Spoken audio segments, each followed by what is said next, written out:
He almost hung up. He thought it was a wrong number. But then she spoke just 3 words before the line went dead. ごめんなさい。 Minutes after that call, his 2-year-old granddaughter was found at the bottom of a drainage ditch, strangled, barely alive. It was not the first time. And this time, she did not survive. To this day, nobody knows who made that call. Nobody knows who killed Makiko Tsuchiyama. And nobody knows what those 2 words were really meant to say.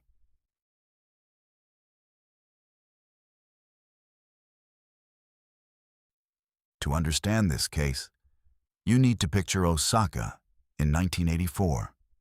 Japan was in the middle of an economic boom. Cities were expanding. Neighborhoods that had once been tight-knit communities were shifting. New families moving in, old ones dispersing. The kind of place where you might not know your neighbors anymore. Where something could happen on your street and nobody would notice until it was too late. Makiko Tsuchiyama was 2 years old. By all accounts, she was a normal toddler, small, curious, the kind of child who fills a home with noise and motion. She lived with her family in a residential area of Osaka, near a network of small drainage ditches, the kind of shallow concrete channels that run through older Japanese neighborhoods, designed to carry rainwater away from homes. To adults, they're barely noticeable, functional, part of the landscape. To a 2-year-old, they represent the edge of the world. In September 1984, 1 month before her death, Makiko was found unconscious at the bottom of one of these ditches. She had bruising around her neck. Investigators looked at the scene. They looked at the ditch. They looked at the bruising. And they ruled it an accident. That decision would haunt them. October 1984, 1 month after the first incident. On an otherwise ordinary evening, Makiko's grandfather received a phone call. The voice on the other end was a woman's. She was crying, genuinely distressed, the kind of crying you can't fake. But through the tears, he could barely make out what she was saying. Almost nothing was intelligible. Almost. Because just before the call ended, she said it clearly. 2 words. Calm enough to be understood, despite everything else falling apart around them. I'm sorry. And then she was gone. He didn't know who she was. He didn't know what she was apologizing for. He may have assumed, as many of us would, that she'd dialed the wrong number, that her grief belonged to someone else's story. But shortly after that call ended, the family received another.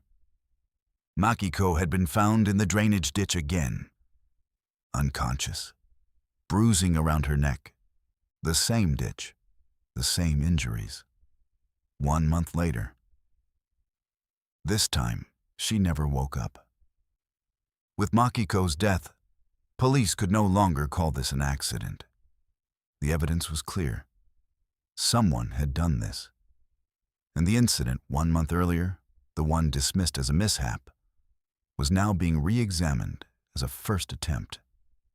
A failed murder, a dress rehearsal, which meant someone had tried to kill a 2-year-old child, failed, waited an entire month, and then tried again.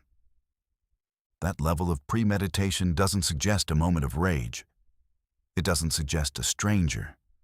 It suggests someone who knew Makiko, someone who knew her routines, someone who knew exactly where to find her and when. Someone close. But who? Investigators face the most painful version of this question.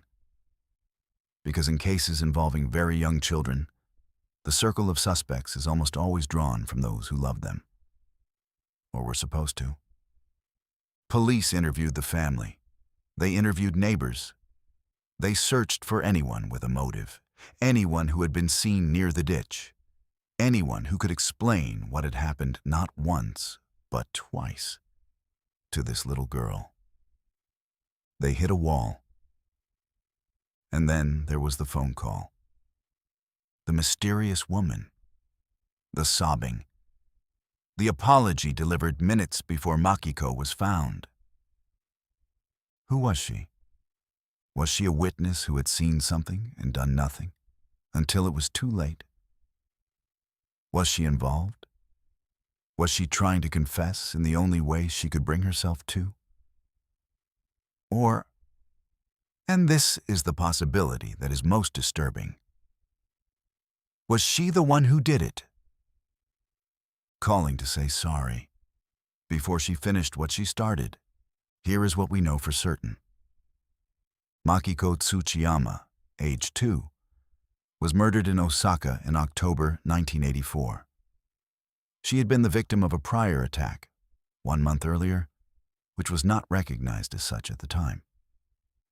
A woman called her grandfather shortly before the body was discovered. She was crying. She said, "I'm sorry." She has never been identified. The killer has never been found. The case remains open and unsolved. Here is what we don't know, and may never know. We don't know the relationship between the caller and Makiko. We don't know if she was a witness, a participant, or the perpetrator. We don't know if her apology was directed at the grandfather, or spoken into the phone like a confession to no one in particular, words that had to come out before she could live with what she had done, or what she had failed to stop. We don't know why someone wanted a 2-year-old dead. We don't know what Makiko could possibly have represented as a threat to anyone. We don't know if the killer is still alive today.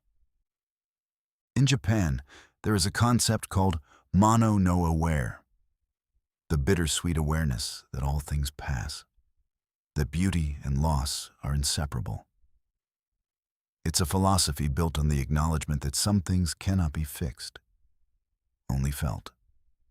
I don't know if that brings any comfort to Makiko's family, to her grandfather, who answered a phone call that changed everything, to whoever that woman was, if she's still carrying those 2 words inside her somewhere. I'm sorry. In most contexts, that phrase is a beginning, the start of an explanation, the first step toward making something right.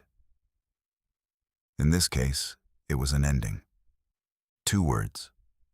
No name, no follow-up, no justice. Just a phone ringing in 1984, and a little girl who deserved so much more than what she got.